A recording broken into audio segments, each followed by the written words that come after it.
Namaste, group hug. Please come and join me on the sofa. Today, I'm absolutely delighted to bring to the YouTube interview Suzanne Kingston, who is from Mills Reeve. She's a consultant and she's a friend, a long-term friend in the industry. Suzanne, welcome. How are you? Hi, I'm really well. Thank you. Really well. Good. Please tell viewers who Suzanne Kingston is. I know that you've been in family for 30 years, family law practice. And tell us a little bit about Mills Reeve. Okay, well, as you say, I've been a family lawyer for about 30 years. I started off my career in Oxford and then was attracted by the big lights of the city. So when I was about 39, I decided I'd come and work in London. So I applied for various jobs and miraculously got them, coming as an outsider into the city, which is quite interesting.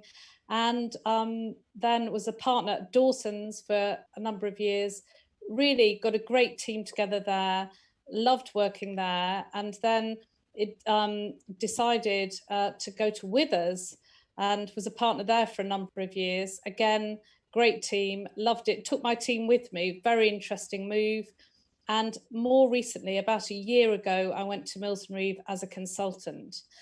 Mills Reeve's a national firm. A number of offices, 6 offices in various parts of the country, about 100 partners, number of solicitors, and very interesting in terms of having a really wide range of practice areas. So very well known, for example, in Cambridge for fintech and tech, pharmaceuticals, in Birmingham, quite a sort of industrial corporate type work, landed estates in Norwich. So a whole range of different types of practice areas, which in a COVID environment is really very good. So not all your eggs in one basket, but a lot of spread there, which is great.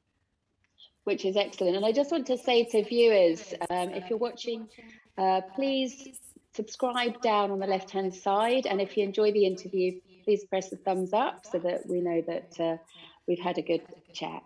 So tell us how you've been through COVID. What's been the situation? Have you been working from home or what's I have, and I have to say, I have to be really careful because I've absolutely loved it. I know a number of people haven't, and I daren't really say that to many people, but I have. I think initially it was a huge shock. I was still going to work until the office until literally about 2 days before we were locked down. So the first couple of weeks was a bit sort of discombobulating, a bit of a shock, but then I've just got into a fantastic routine. I'm loving the exercise from home. I'm loving cycling every morning in the sunshine, get up early, get out. And I think I could be a bike courier if I needed to in another life, because I found all these fantastic routes around London. It's amazing. Yoga and Pilates by Zoom, and then really get into the day. And I find it very easy to work from home. I'm so lucky, though.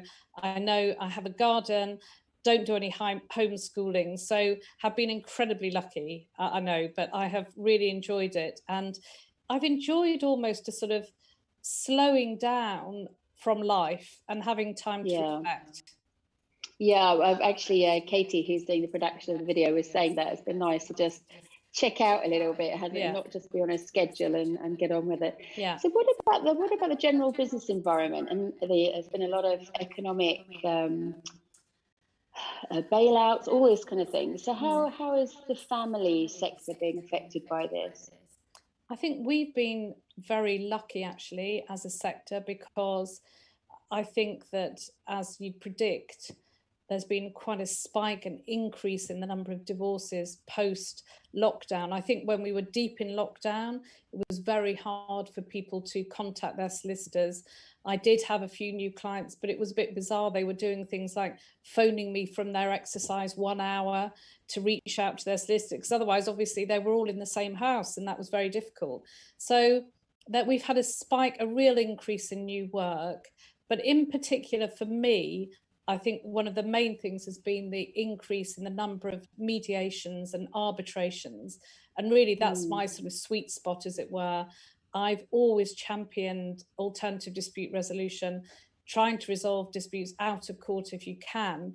And the court has been in a bit of a mess, to be honest. You know, it's been dealing with about 20 to 30% of its usual caseload.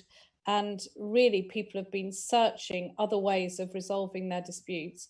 And so arbitration, mediation come into their own, and also quite easy to do via all the virtual platforms we're using.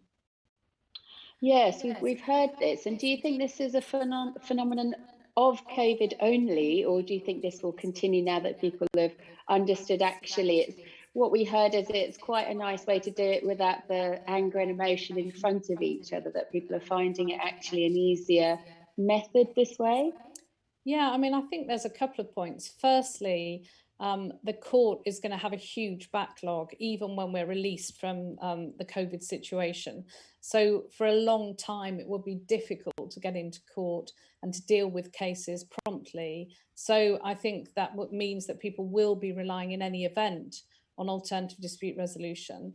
But also, as you say, I mean, the emotion in the room in mediations and arbitrations can be incredibly raw.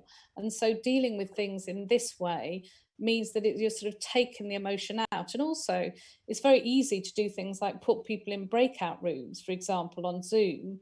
So you can act as a shuttle mediator, where you're shuttling between the parties and they don't even see each other then. You're just popping in from one room to the other and coming back. So I think it will be used a lot more. And of course, there's the ease of being at home and being able to just speak to the mediator or your solicitor.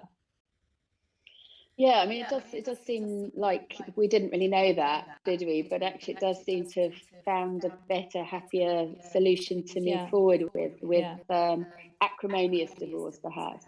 So, what kind of things are people ringing you about? You're saying there's a spike in divorce, or requests about it. But I wasn't entirely convinced through the whole of COVID. The media was saying that was the case, but actually, a lot of people I saw seemed perfectly happy, but you're saying that has translated now into solid divorce. Well, I think you almost either went one way or the other, to be honest. I think you either found yourself locked down with your partner and felt in a really life-enhancing, enriching way, wow, this is good, and I'm really pleased I'm married to this person or with this person, or you realised that this person was getting on your nerves. So I think it was a bit of both. And however, I think there's a sort of pent-up demand, as there were, because we haven't really been seeing so many people over the last 2 to 3 months. And so suddenly there's now quite an influx of cases.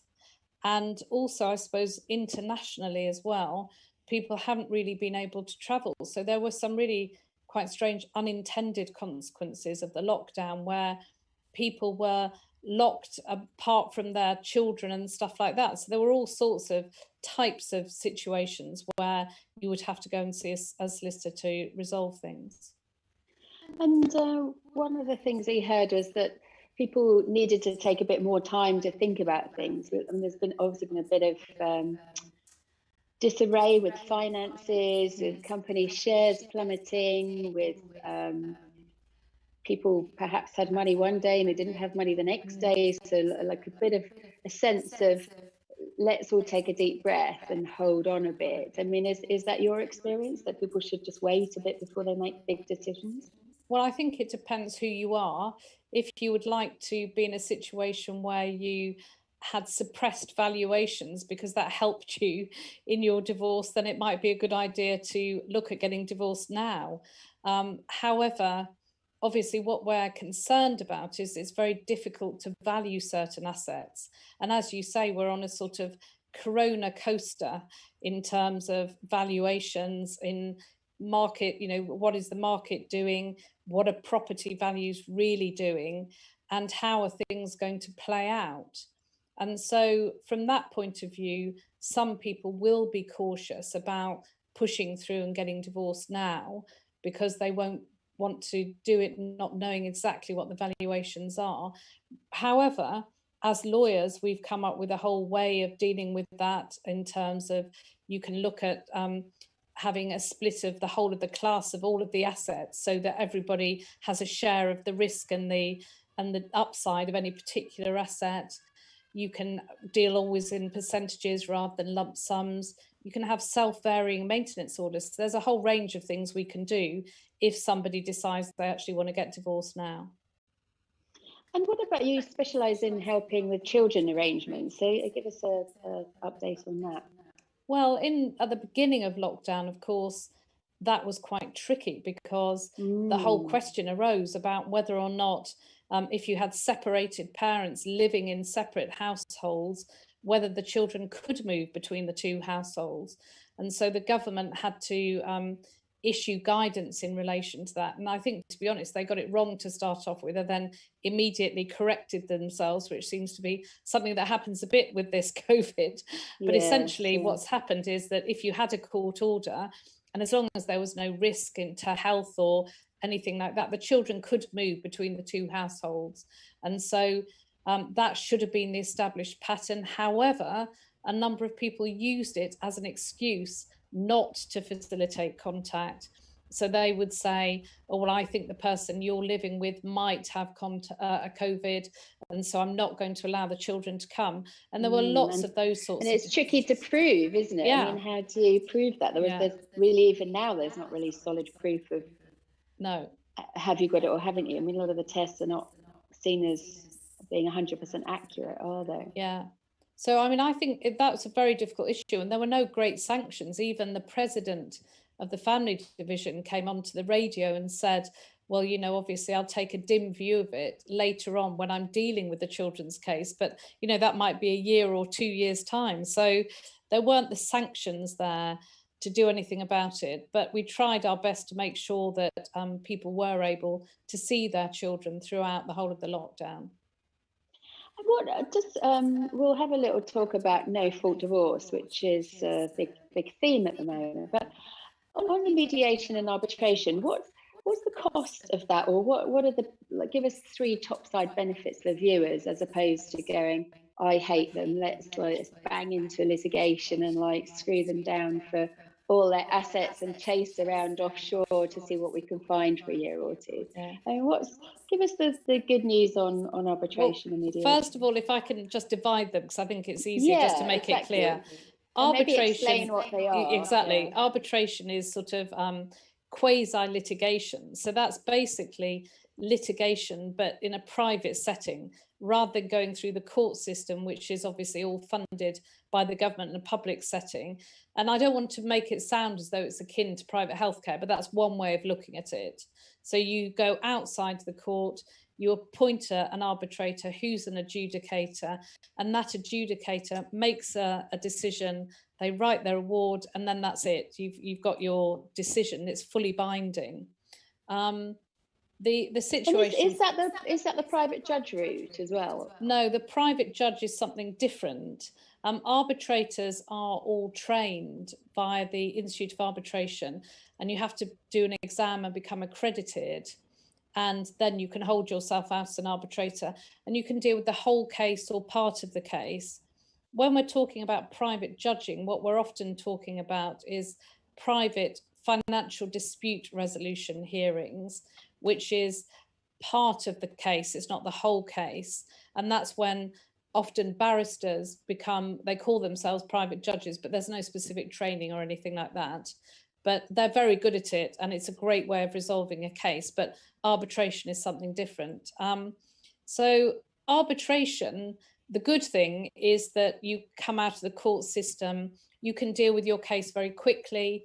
It's not very expensive, even though you're paying for the arbitrator, mainly because arbitrators are really keen to do this work, and they, give very good cost estimates. So you can sort of shop around, get really good arbitrators who are very happy to help you deal with your case. So cost. And what sort of cost? Yeah, go on. Cost, well, it depends on how big the case is, how many days hearing it needs. But I mean, something like between £5,000 and £10,000 for a relatively sort of big case, you might be able to have an arbitrator hear the directions and then do an arbitration for a day or 2 days and write the award. So that's not too bad when you're thinking that you're having expeditious delivery of your case. I mean, you could have an arbitrator deal with your case within 3 months, for example.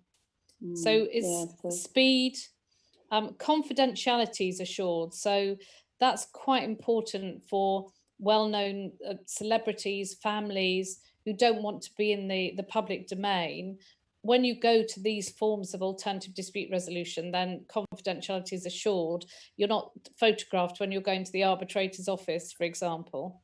You may or may not want that. It depends. And we saw Johnny Depp in Annabelle's the other night, I think, after he'd oh dear, a bit of a day in court.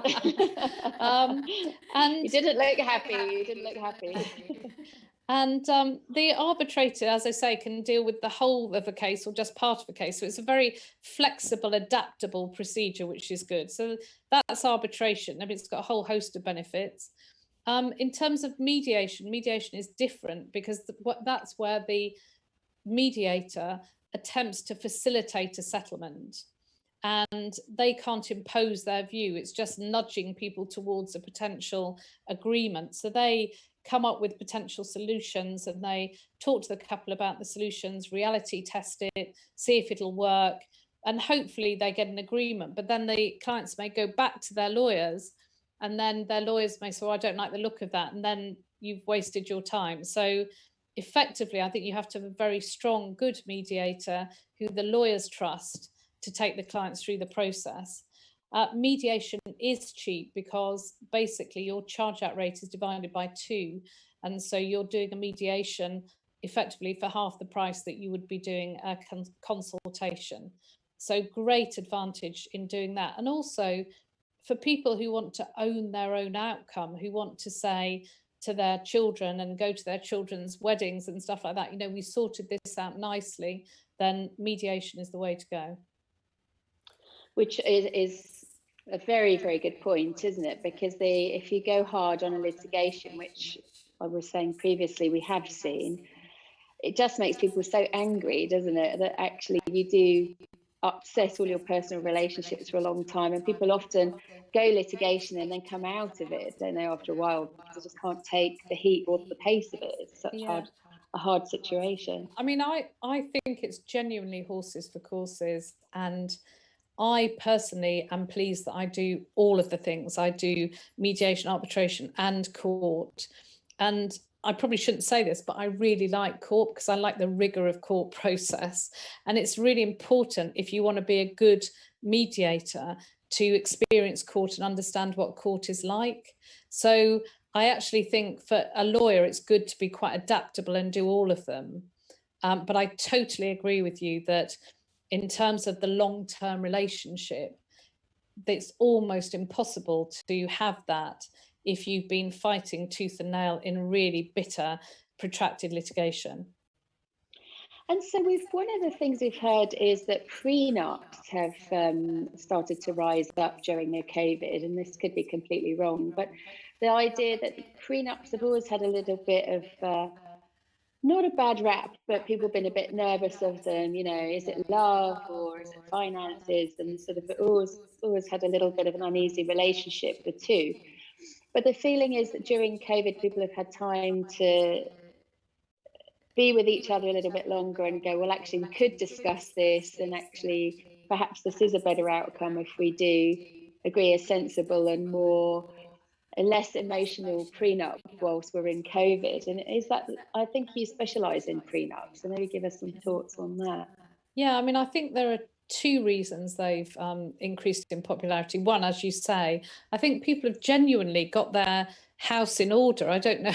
I mean, I've certainly done that financially, and Marie Kondoing everything in the house. There's been one of those sort of times to spring clean everything. And you're right. I think in terms of talking about finances, talking about topics that otherwise could be quite tricky, people have felt a bit more calm, slower, reflective, able to talk about them. So that's one reason why I think we've seen a number of prenups coming out of this time. But another is that during the time that people were unable really to contemplate getting divorced, they've perhaps used a postnup as a way of a sort of separation agreement. So rather than actually getting through and getting divorced, they're saying, well, at this time, we're just going to do a post-nup to determine what we want to happen in principle with our finances. But we're going to wait and see how that plays out, perhaps financially, valuations wise, over the next couple of years. Mm. And that would seem to be an expensive undertaking. So is it or not? Not necessarily. I mean, I think the main issue in both prenups and postnups are the international elements. So if you're dealing with an English prenup or postnup, it's not that expensive. When you think what you're actually trying to preserve, I always think about it in terms of proportionality, and also the concept of insurance. You know, how you would always get insurance for holidays and, you know, your car and stuff like that. It feels counterintuitive not to think about insuring your finances in a relationship when the statistics are so high. I mean, statistically, 38% of first marriages fail. So it feels sensible to insure against that. And my insurance against that is actually having a prenup. It does become more expensive when you're talking about international prenups, where there's one or more other jurisdictions involved, because you have to have a lawyer in each jurisdiction. So it can increase in costs exponentially when you're dealing with those really big international prenups. And in the past, somebody said to me it wasn't really worth doing a prenup unless you had circa 5 million in assets to fight about later on, potentially. I mean, would you agree with that, or have you a different view? I just don't think I would be that prescriptive, because I think you need to look at the individual facts of the case by case, and think about, well, you know, what are we trying to protect? It may not be, maybe that you don't have the money now, but that you're going to inherit money. And so protecting, as it were, dynastic money that's come through the generations may be something that's very important to you. And you may not even consider that money yours. You may consider it as a sort of custodian, and you just want to ensure that your children get it. So I think there's a number of reasons for doing prenups, and sometimes they're in family constitutions. I mean, more and more I've seen family governance documents, and I've been party to drafting them, with sort of stress testing trust documents and stuff like that for divorce. And it's a requirement for people to sign a prenup. Or in hedge funds, it's quite often like a key man point now that you should have a prenup. So that they're managing the outcome of any disputes, you know, personal, because nobody wants the reputational stuff, do they, in the newspapers? It's just not great. I think that, but also the cost. You know, if you think of the damage to a you know, partnership, as it were, if one of the partners gets divorced, you know, it's really important to make sure that you factored that in. So I think there's a whole range of reasons for talking about prenups, and my top tip in relation to that is always worth having a chat with a lawyer, even if it's just 3/4 of an hour. You'll find out whether or not it's worth having one, and that's money well spent. Yeah, well, that's good advice. So we've seen generally people, as you said, about housekeeping your own finances, getting your life in order. That's turned out to be a big theme for people. But in the private wealth world, generally, it's been wills and succession. So wills is the biggest ignored topic in the world before COVID, and now suddenly it's the biggest topic everyone's sorted out. So are any themes that you've seen that popped up over COVID? And we've obviously had a chat about divorces spiking now, but was there anything else that you thought was unusual? Well, I suppose when it first happened, people talked about whether or not the pandemic was what's called a BARDA event, which follows a case, which is an unforeseen or unforeseeable event, which would enable you to overturn a divorce settlement that you'd reached in the recent past. So there was a lot of debate about that. And it hasn't been decided, has it? No, it hasn't been decided, and there aren't any cases, obviously. So for viewers who might not know the term BARDA, it just means, is this an exceptional event like a war or something, which means that everything would could be changed because it's something that people didn't foresee. Yeah. And, there were lots of cases after the global financial crisis where people tried to say, well, this was a barter event, and I should therefore be able to rip up the divorce settlement I'd reached and start again. And the courts determined that it wasn't. And so there's a very high bar to dealing with that. And I think rather than chancing their arm in litigation, what a lot of people did, and I certainly had a lot of calls in relation to this, was to talk about restructuring and renegotiating. So actually having quite an open conversation with their spouse and their lawyers about how we could restructure things to sort of make it as fair as possible in the new normal, as it were. So that was quite an interesting piece of work around that. So companies restructured, but personal finances restructured as well. Yeah. That's really interesting. So give us a quick lowdown on your practice and what you do at Mills Reeve, so people understand what they should call you about.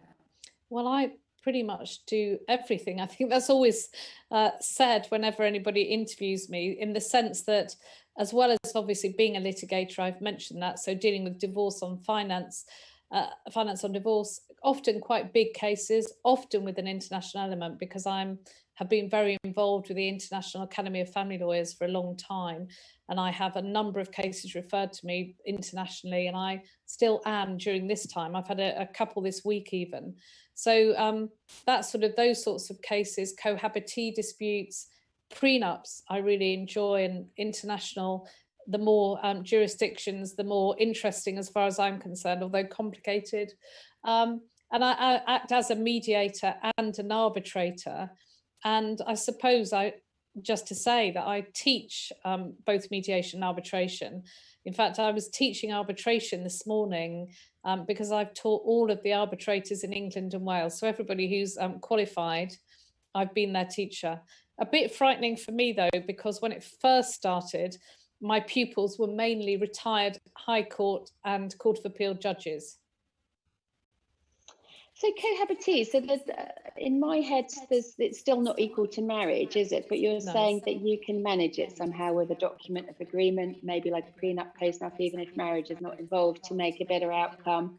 Well, you can have a cohabitation agreement, and a number of people are looking at that now.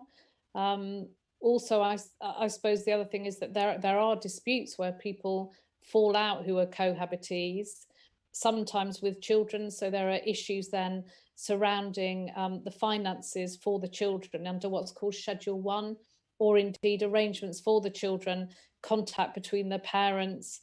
So there's a whole range of disputes that are still there.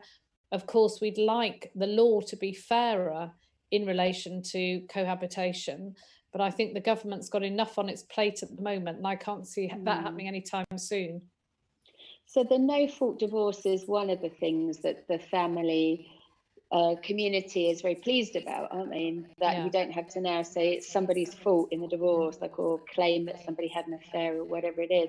But that, to me, that's seen as the next stage, isn't it? Sorting out this cohabiting arrangement, because so many people don't get married these days. Yeah, I mean, I think the most difficult part about the cohabitee situation is that people believe they have rights. I think people have been misled by the papers that talk about things like the common law wife, and that's an absolute myth.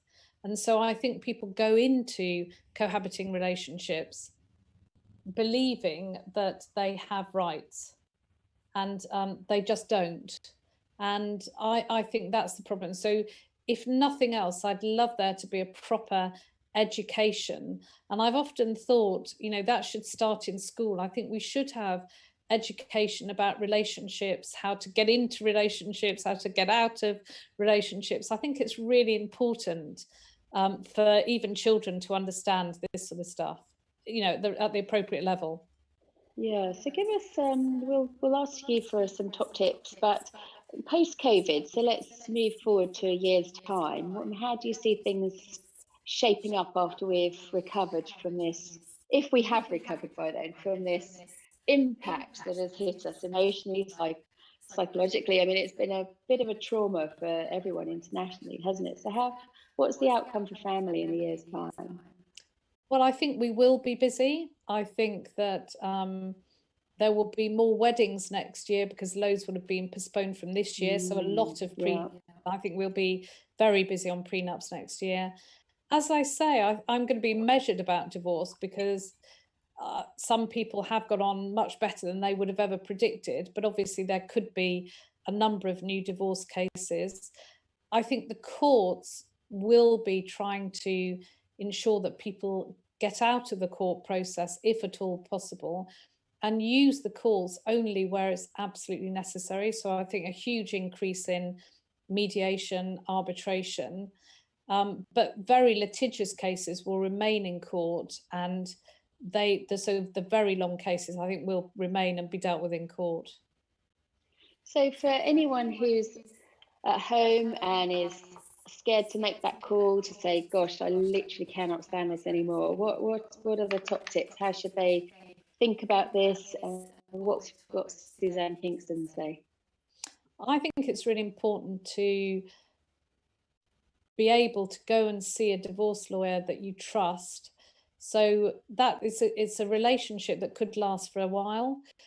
So I think testing out, perhaps speaking to 2 or 3 divorce lawyers, if I'm honest, making sure that you've got chemistry with that person, that they're approachable, that you can test them as to how available they are, that they'll be there for you if you need them.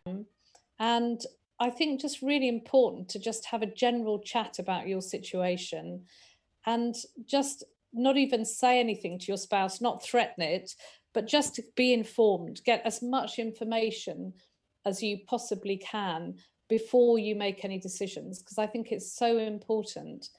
It's a very big thing to change your relationship, to get divorced or to leave somebody, but feel confident that you found out all you need to know about it before taking the first step. Of course, if you're not in that situation, if somebody else has pulled the rug from under you, then go quickly and see a lawyer, and don't be worried about it. We're all human.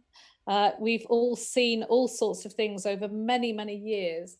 Be honest with your divorce lawyer, and be prepared to work together and have conversations about things like costs. I think people are very nervous about going to lawyers because they think it's going to be expensive, but have conversations about how you can both work effectively together to make it as cost effective as possible. So I think, just taking that first step, but being mindful that it is a big step to make, but feeling confident in the advice and the information you've been given.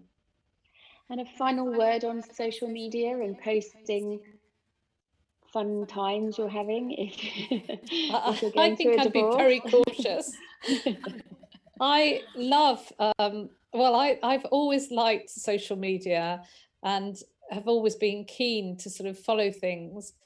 In particular, in COVID, I've been introduced to Insta Live, which I've enjoyed, and Instagram. But I think when you're going through a divorce, be really, really careful about your use of social media.